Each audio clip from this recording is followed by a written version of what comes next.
Assalamualaikum warahmatullahi wabarakatuh. Salam sehat dan salam sejahtera untuk kita semua. Perkenalkan, saya Suyitno SKM MPHM. Saya adalah dosen tetap di Program Studi Keselamatan dan Kesehatan Kerja Fakultas Kesehatan, Sains dan Teknologi Universitas Bima Internasional MFH Mataram, Provinsi Nusa Tenggara Barat. Keseharian saya adalah melakukan tridharma perguruan tinggi. Pertama yaitu melakukan pengajaran, kemudian penelitian dan pengabdian masyarakat. Untuk bagian pengajaran sendiri, saya dalam 1 tahun pada semester ganjil saya mengajar mata kuliah sosioantropologi, higien dan sanitasi lingkungan kerja, epidemiologi K3, kemudian teknik penulisan ilmiah. Selain itu pada semester genap saya mengajar mata kuliah dasar kesehatan lingkungan, metodologi penelitian, dan literasi data dan teknologi informasi. Namun pada kesempatan kali ini saya akan melaksanakan praktik pembelajaran mata kuliah dasar kesehatan lingkungan dengan topik pertama tentunya yaitu tentang definisi dan ruang lingkup dari kesehatan lingkungan itu sendiri. Kemudian mata kuliah dasar kesehatan lingkungan ini akan memperkenalkan mahasiswa pada konsep dasar, kemudian pada prinsip-prinsip kesehatan lingkungan, serta kaitannya dengan kesehatan manusia. Melalui mata kuliah ini diharapkan mahasiswa juga mengikuti praktikum nanti. Ada praktikum pengujian kualitas air, kualitas tanah, kemudian udara. Kemudian pada mata kuliah ini juga mahasiswa akan memahami berbagai macam faktor-faktor lingkungan yang mempengaruhi kesehatan individu maupun masyarakat. Tentunya kita akan mengaitkan setiap proses faktor lingkungannya dengan ilmu keselamatan dan kesehatan kerja, ilmu K3 itu sendiri. Setelah mengikuti pembelajaran ini, mahasiswa diharapkan mampu mencapai CPMK, yang mana CPMK itu adalah capaian pembelajaran mata kuliah. Dia terdapat 4 poin CPMK mata kuliah ini, yaitu pada CPMK pertama mahasiswa mampu menjelaskan konsep dasar kesehatan lingkungan sebagai landasan dalam memahami permasalahan kesehatan lingkungan. Kemudian CPMK 2 mahasiswa mampu menganalisis berbagai permasalahan kesehatan lingkungan beserta faktor-faktor penyebabnya. Yang CPMK ketiga mahasiswa mampu melakukan penilaian resiko kesehatan lingkungan berdasarkan data dan informasi yang tersedia. Kemudian CPMK 4 mahasiswa mampu menerapkan prinsip-prinsip kebersihan dan sanitasi lingkungan dalam upaya mewujudkan lingkungan sehat dan mendukung keselamatan dan kesehatan kerja. Dari 4 CPMK tersebut, perkuliahan ini akan bertujuan untuk mengharapkan mahasiswa memiliki kemampuan akhir, di mana di kemampuan akhirnya itu di setiap tahapan pembelajarannya kita akan membuat sub CPMK sendiri. Sub CPMK sendirinya terdapat 12 poin. 12 poin tersebut yaitu mahasiswa mampu menjelaskan pengertian, ruang lingkup, dan tujuan kesehatan lingkungan. Kemudian CPMK 2 mahasiswa mampu menjelaskan sejarah, perkembangan, dan konsep dasar kesehatan lingkungan secara historis ya. Kemudian mahasiswa juga mampu mengidentifikasi komponen-komponen yang mempengaruhi kesehatan lingkungan. CPMK 4 mahasiswa mampu mengidentifikasi berbagai permasalahan kesehatan lingkungan itu sendiri. Kemudian CPMK 5, sub CPMK 5 mahasiswa mampu menganalisis faktor-faktor penyebab terjadinya masalah kesehatan lingkungan. Sub CPMK 6 mahasiswa mampu menjelaskan konsep dan tahapan penilaian risiko kesehatan lingkungan. Sub CPMK 7 mahasiswa mampu menjelaskan metode pengumpulan dan penilaian risiko kesehatan lingkungan. Sub CPMK 8 mahasiswa mampu menganalisis risiko kesehatan akibat pencemaran udara. Kemudian sub CPMK 9 dan sub CPMK 10 itu 8 kita akan risiko kesehatan akibat pencemaran udara, 9 risiko akibat pencemaran air. Kemudian air dan tanah. Kemudian sub CPMK 10 mahasiswa mampu menjelaskan prinsip-prinsip dasar kebersihan lingkungan yang basically. Kemudian mahasiswa mampu sub CPMK 11 mahasiswa mampu menerapkan prinsip-prinsip sanitasi lingkungan dan konteks dalam keselamatan dan kesehatan kerja. Kemudian sub CPMK 12 mahasiswa mampu mendemonstrasikan praktik kebersihan dan sanitasi lingkungan sesuai dengan prinsip dari kesehatan lingkungan itu sendiri. Jadi dalam pembelajaran ini metode yang saya gunakan, yang paling banyak saya gunakan dari sebanyak 16 pertemuan, 2 pertemuan UTS dan UAS, kemudian 14 pertemuan lainnya saya lebih banyak menggunakan metode diskusi dengan mahasiswa, kemudian problem based learning, kemudian case method, studi kasus, kemudian ada praktikum juga, praktikum lapangan untuk mengukur udara, tanah, dan air. Kemudian alat dalam perkuliahan ini saya membaginya menjadi 3 tergantung kebutuhan pada perkuliahan ini. Apabila perkuliahannya luring, nanti saya membutuhkan laptop, LCD, dan papan tulis beserta alat tulis lainnya, spidol dan lain-lain, kertas apabila diperlukan. Kemudian untuk daring sendiri saya menggunakan laptop, aplikasi Zoom meeting, sinyal internet yang baik tentunya agar tidak ada terkendala ketika melaksanakan perkuliahan. Sementara untuk praktikum lapangan, mata kuliah ini hanya saat ini hanya memiliki 3 praktikum, yaitu pemeriksaan udara, air, dan tanah. Alat untuk pemeriksaan udara kita menggunakan portable gas detector and air quality monitor. Kemudian untuk pemeriksaan air sendiri, alat yang digunakan yaitu portable multi-parameter water quality meter. Itu yang bisa dibawa kemana-mana dan bisa memeriksa air secara komplit, kualitas air secara komplit. Kemudian untuk pemeriksaan tanah sendiri kita akan menggunakan alat atomic absorption spectrophotometer atau AAS, biasa disingkat AAS. Untuk harapannya ke depan mata kuliahnya akan dapat berkembang dan berlanjut untuk pemeriksaan lain sesuai dengan tujuan dari perkuliahan ini, yaitu kita berharap ke depan bisa memiliki alat sound level meter untuk memeriksa kebisingan suatu tempat, kemudian lux meter untuk memeriksa pencahayaan di suatu tempat, kemudian VDGT meter, wet bulb job temperature untuk memeriksa iklim kerja, kemudian getaran vibration meter, kemudian ergonomi menggunakan aplikasi geniometer, dan lain-lain alat lainnya. Diharapkan ke depan semoga mata kuliah ini akan berkembang menjadi lebih baik. Selanjutnya mari kita akan memulai kegiatan pembelajaran setelah ini. Akan saya mulai setelah ini. Terima kasih. Wassalamualaikum warahmatullahi wabarakatuh.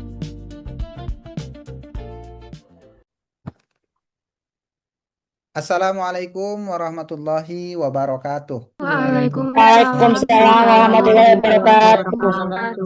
Terima kasih atas waktunya pada kesempatan kali ini. Pada semester 2 ini kalian mengikuti mata kuliah lagi bersama saya, yaitu mata kuliah dasar kesehatan lingkungan. Nah, mata kuliah dasar kesehatan lingkungan ini terdapat 16 kali pertemuan, di mana 2 kalinya 1 kali UTS, 1 kali UAS, 14 kali tatap muka. Kemudian pada 14 kali tatap muka itu dipastikan kalian mengikuti perkuliahan dengan baik. Kehadiran tidak perlu kita atur lagi karena sudah diatur oleh kampus. Apabila tidak hadir melebihi dari 3 kali tanpa keterangan, kalian tidak bisa mengikuti UTS dan UAS. Tentunya mata kuliah dasar kesehatan lingkungan ini bertujuan untuk menjelaskan definisi ruang lingkup, konsep dasar dari kesehatan lingkungan itu sendiri. Di mana kalian nanti harapannya setelah mengikuti perkuliahan ini kalian mampu mendefinisikan apa itu kesehatan lingkungan, kemudian menjelaskan apa itu ruang lingkup kesehatan lingkungan. Coba absen kalian dulu. Sesuai absen pada hari ini Siti Nurdiana, apakah hadir? Siti Nurdiana? Oh, tidak hadir ya. Kemudian Naswa Nurul Komariah. Naswaku Nurul Komariah, apakah hadir? Hadir. Oh, hadir. Oke. Saya akan menyampaikan ada 5 poin pokok pada mata kuliah hari ini. Pertama itu apa itu kesehatan lingkungan. Kemudian proses inti dari kesehatan lingkungan itu bagaimana sih? Nah, sekarang kita praktek nanti menganalisis. Tolong bantu saya untuk berpikir. Kita akan berpikir bersama-sama. Kemudian peran dalam K3. Apa sih what is the function dari kesehatan lingkungan dalam K3? Kemudian ruang lingkup secara fisik, kimia, dan biologis. Ruang lingkup air, limbah, dan regulasi. Bagaimana sih peraturan pemerintah? Apa itu kesehatan lingkungan? Ayo, ada yang mau bersuara? Apa itu kesehatan lingkungan? Silahkan, saya beri kesempatan. Berdasarkan pengetahuan kalian saja, kalian sudah semester 2 pasti sudah sering mendengar kesehatan lingkungan. Oh, dipikirkan kesehatan, sehat, lingkungan, oh lingkungan. Apa pendapat kalian tentang pengertian dari kesehatan lingkungan? Silahkan. Izin boleh saya menjawab, Pak? Oke, silahkan siapa ini? Saya Naswa Nurul Kamariah. Oke, Naswa Nurul Komaria. Oke. Silahkan. Jadi menurut saya kesehatan lingkungan itu kondisi lingkungan yang bersih, nyaman, terus yang membuat manusia atau orang di sekitarnya itu merasa nyaman, bersih dari segala kondisi. Oh, Itu dah, Pak. nyaman, bersih dari segala kondisi, betul itu. Eh, Siapa sih yang tahan tinggal di tempat kotor gitu kan? Terus, ada lagi? Apa itu kesehatan lingkungan? Ada yang bisa menambahkan? Terima kasih Naswa atas responnya. Ayo, apa itu kesehatan lingkungan? Bebas, silahkan. Kalian berpikir apa pendapat kalian berdasarkan keadaan di sekitar. Nur Alisa mungkin? Halo, Nur Alisa, apa itu kesehatan lingkungan menurut kamu? Iya, Pak. Kalau menurut saya kesehatan lingkungan itu kondisi lingkungan yang terbebas dari limbah, polusi, dan lain sebagainya. Oke, yang terbebas dari limbah, polusi, dan lain sebagainya. 2 cukup ya? Oke, kita lanjut. Sementara kondisi dan keadaan saat ini, kesehatan lingkungan itu adalah salah satu cabang dari ilmu kesehatan masyarakat. Sama dengan keselamatan dan kesehatan kerja, K3. K3 itu adalah cabang dari ilmu kesehatan masyarakat juga. Cuma kenapa kalian mempelajari kesehatan lingkungan? Nanti kita akan hubungkan. Biasanya di beberapa kampus mereka menggabung KLKK, mereka sebut kesehatan lingkungan dan keselamatan kerja biasanya. Jadi gabungan antara kesehatan lingkungan dan K3. Mereka memang cocok. Ilmunya nggak begitu jauh, cuma ada beberapa bagian yang memang tidak sama begitu. Jadi kesimpulannya, kesehatan lingkungan adalah upaya sistematis, sistematis itu yang berupa program gitu, yang dan berkelanjutan dalam menciptakan lingkungan yang sehat melalui pengendalian faktor lingkungan yang berisiko terhadap kesehatan manusia. Tentunya semua itu yang berisiko berdampak pada kesehatan manusia. Jadi kita berupaya untuk melindungi demi tujuan utamanya yaitu peningkatan derajat kesehatan manusia. Oke, dapat dipahami? Ini adalah inti dari definisi kesehatan lingkungan. Sementara secara inti, ingat, kesehatan lingkungan itu ada 3 proses untuk membuat membuat apa ini namanya? Upaya sistematis untuk membuat pencegahan. Bagaimana kalian mengelola lingkungan itu agar sehat dan aman? Ada sebuah pertanyaan, coba. Bagaimana kalian mengelola bahwa lingkungan itu agar sehat dan aman? Pasti kalian tidak tahu. Caranya adalah ini, ada 3 tahap proses inti secara konsep. Kesehatan lingkungan menjadi 3 langkah utama untuk menangani faktor resiko lingkungan. Misalnya pengelolaan sampah yang bau tadi, misalnya begitu. Kontaminasi air misalnya, di sebuah danau terkontaminasi, bagaimana mengendalikannya. Caranya begini. Pertama, lakukan apa ini yang pertama? Fadilatul Qadariyah apa? Yang pertama. Melakukan identifikasi, Pak. Oh, terima kasih. Pertama kita harus lakukan identifikasi. Bagaimana sih identifikasi itu? Mengenali faktor lingkungan yang berpotensi mempengaruhi kesehatan manusia. Contohnya tadi satu kampung di Kampung Sekotong yang kena diare itu. Kalian harus identifikasi, set, teropong itu kan ada pencarian itu gambarnya. Kalian harus ke desa Sekotong melihat-lihat sekitar apakah banyak sampah, bagaimana airnya keruh atau tidak, berwarna atau tidak, berbau atau tidak. Kemudian apalagi air, apalagi yang mempengaruhi. Faktor lalat banyak tidak di situ. Tanah bagaimana, limbah bagaimana, sanitasinya bagaimana di situ. Kalian harus melakukan identifikasi. Nah, kemudian setelah diidentifikasi harus diapakan media? Dilakukan penilaian, Bapak. Oh, mantap. Kita lakukan penilaian. How to make? Bagaimana melakukan penilaian? Menilai tingkat resiko dan dampak dari faktor lingkungan yang teridentifikasi. Secara nyata aja kita sudah bisa menilai secara objektif, secara mata telanjang. Kita sudah bisa melihat. Misalnya di desa Sekotong itu banyak kejadian diare, rupanya airnya kotor, begitu. Kita airnya keruh, atau airnya berbau, airnya berwarna. Kita setelah datang ke situ kita akan menemukan, kita akan mengidentifikasi, kemudian kita menilai, oh ini penyebabnya. Kemudian di akhir kita harus melakukan apa? Ikhwanul muslimin. Melakukan pengendalian, Bapak. Oke, pengendalian.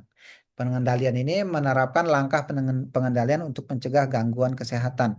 Karena sudah terjadi diare tadi, untuk urusan dokter adalah mengobati orang-orang yang sudah terkena diare. Sementara urusan kita sebagai tenaga kesehatan lainnya, tenaga kesehatan kita bukan ini ya, tenaga medis, tapi kita itu tenaga kesehatan. Kita melakukan pengendalian, termasuk kalian misalnya kejadian keracunan di perusahaan, nanti kan kalian ahli ketiga di perusahaan. Nah, itu misalnya terjadi keracunan di perusahaan. Kemudian ada dua gambar ini, silakan. Identifikasi, lakukan penilaian, dan kemudian apa itu tadi? Pengendalian, identifikasi, penilaian, dan pengendalian. Untuk gambar satu, siapa yang mau melakukan identifikasi? Silakan. Kalau tidak ada yang mau, saya tunjuk lagi deh. Fadila Madani, bagaimana? Silakan. Iya, Pak. Untuk gambar satu, bagaimana kalau diidentifikasi sumber masalahnya apa sih pada gambar satu ini? Limbah, Limbah industri. limbah industri, Pak. Oh, limbah industri. Terus ada lagi? Siapa lagi yang mau melakukan identifikasi pada gambar yang satu? Pak, saya boleh Oke, naswan. silahkan. Jadi di gambar satu itu ada limbah cair dari sebuah pabrik itu langsung dibuang ke sungai atau ke laut gitu tanpa dilakukan pengelolaan terlebih dahulu. Nah, di mana pada umumnya atau pada dasarnya jika perusahaan ingin membuang sisa limbah hasil produksi mereka, itu mereka harus yang namanya ada IPAL atau instalasi pengelolaan limbah. Jadi jika mereka langsung buang limbah cair bekas produksi mereka ini ke sungai atau ke laut, itu akan menyebabkan pencemaran di sungai atau laut tersebut, yang akan Oh, menyebabkan rusaknya ekosistem. wah, kamu sudah memahami sekali dengan dalam ya. Jadi setelah dilakukan identifikasi, ternyata air danau ini atau laut ini, kumpulan air ini terkontaminasi dari limbah perusahaan. Mana harusnya ada IPAL kata Nashwa tadi.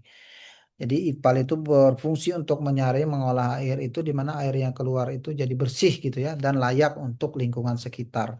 Kemudian selain limbah perusahaan ada apa lagi? Wahyu Hidayat.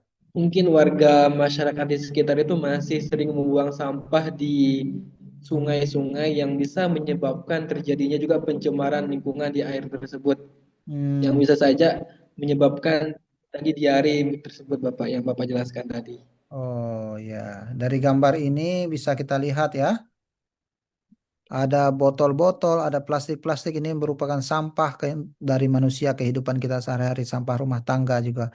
Dampaknya salah satu ya, kita lihat ikan susah hidup di sungai di air tersebut. Jadi pentingnya pengelolaan sampah dan limbah karena itu berdampak langsung terhadap lingkungan. Setelah diidentifikasi ternyata ada dua sumbernya, perusahaan dan rumah tangga menjadi pencemaran air. Kemudian setelah itu setelah identifikasi kita lakukan penilaian. Penilaiannya sudah jelas ini ya. Kita tidak perlu menilai lebih dalam.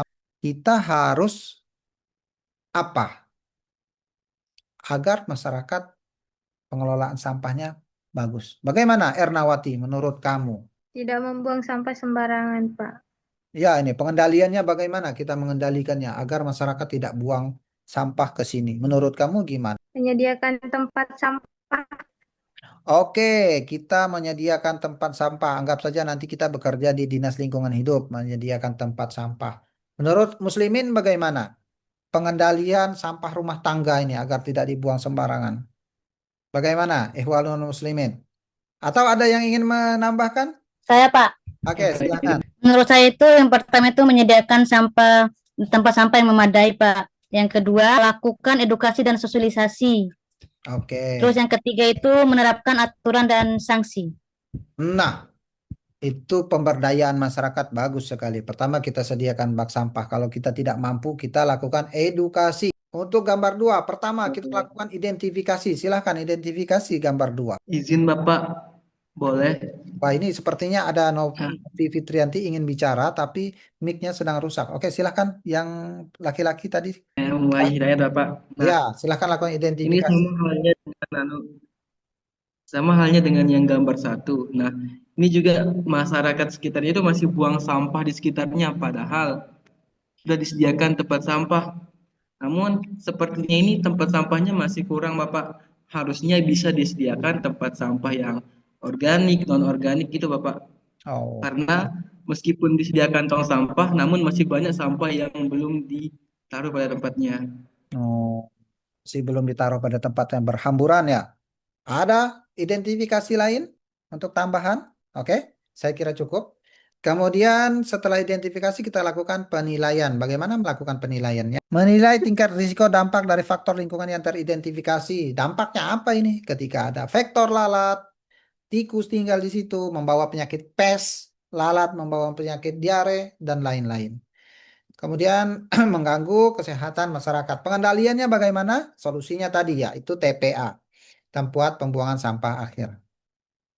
Sementara ruang lingkup kesehatan lingkungan itu bersifat sangat luas dan multidimensional, di mana setiap dimensi memiliki potensi risiko berbeda, memerlukan pendekatan pengelolaan yang spesifik. Contohnya yang fisik ya, ruang lingkup kesehatan lingkungan yang bagian fisik itu berbeda seperti pembuatan sampah tadi. Kemudian yang kimia berbeda lagi, uji air tadi. Biologis, virus, beda lagi. Vaksin misalnya, kayak COVID-19 dulu itu. Kemudian air limbah dan regulasi. Nah, ini air limbah dan regulasi ini yang kita bahas pada gambar 1 tadi.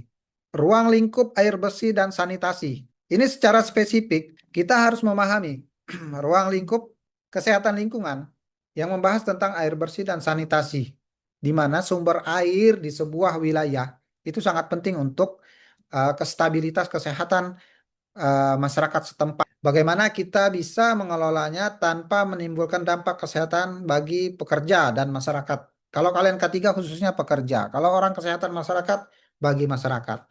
Tentunya Kementerian Tenaga Kerja juga misalnya NAB, nilai ambang batas itu sudah diatur. Nilai ambang batas kebisingan itu tidak boleh lebih dari 80 desibel kalau tidak salah. Itu sudah ada standar dari Kemenaker, Kementerian Tenaga Kerja Indonesia. Jadi regulasi sudah ditetapkan terkait pengelolaan limbah padat, cair, dan gas hari ini. Poin-poin kuncinya, oke, yang pertama bisa kita lihat ya, kesehatan lingkungan sendiri didefinisikan adalah pengendalian faktor lingkungan untuk mencegah gangguan kesehatan, bukan sekedar mengobati. Bukan sekedar mengobati dampaknya, seperti diare itu bukan mengobati orang diare, tapi bagaimana kita mengendalikan faktor atau penyebab kejadian diare itu. Kemudian proses mencakup identifikasi, proses inti kesehatan lingkungan itu yang kita praktekkan tadi.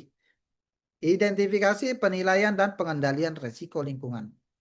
Semoga kalian bisa memahami setiap poinnya, yang mana nanti bisa kalian terapkan di dunia kerja kalian sendiri. Terutama dalam kesehatan lingkungan, bagaimana tadi mengidentifikasi, penilaian, dan pengendalian faktor risiko ya. Kemudian setelah kesimpulan ini, pertemuan minggu depan kita akan membahas tentang bagaimana sih kesehatan lingkungan hubungannya dengan manusia. Dampaknya langsung dengan manusia itu bagaimana. Proses penularannya, pajanan, kemudian terkait bagaimana pengelolaan makanan agar produktivitas karyawan meningkat dengan makanan apa yang mereka makan misalnya gitu. Sebelum memulai pertemuan minggu depan, saya mau berikan kalian tugas ya. Lakukan analisis di sekitar tempat tinggal kalian. Melalui pendekatan kesehatan lingkungan, kalian lakukan identifikasi, penilaian, dan penilaian faktor risiko.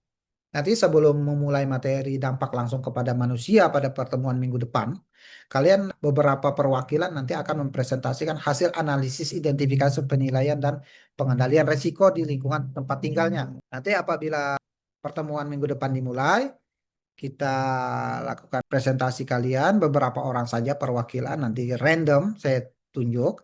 Kemudian setelah presentasi baru kita mulai materi untuk pertemuan minggu depan. Oke? Ada yang ingin ditanyakan pada pertemuan kali ini? Apabila ingin bertanya, silahkan sebelum kita akhiri.